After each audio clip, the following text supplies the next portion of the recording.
శ్రీకృష్ణుడు కుచేలుడు చిన్ననాటి స్నేహితులు. ఇద్దరూ కలిసి విద్యాభ్యాసం చేసిన తర్వాత విడిపోయారు. కుచేలుడికి సుశీల అనే ఆమెతో వివాహమైంది.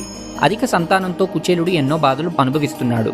అటువంటి సమయంలో కుచేలుడి భార్య అతన్ని శ్రీకృష్ణుడి దగ్గరికి వెళ్ళమని చెబుతుంది. కృష్ణుడి వద్దకు కొన్ని అటుకులను మూటకట్టుకుని ద్వారకకు బయలుదేరతాడు కుచేలుడు.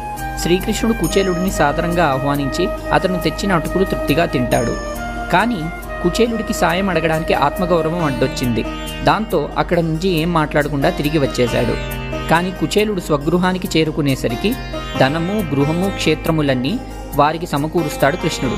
ఇటువంటి నిస్వార్థ స్నేహమే కలకాలం నిలుస్తుంది.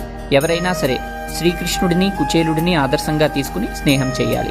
ఇలాంటి ఇంట్రెస్టింగ్ షార్ట్స్ కోసం లైక్, షేర్ అండ్ సబ్స్క్రైబ్ చేయండి. ధన్యవాదాలు.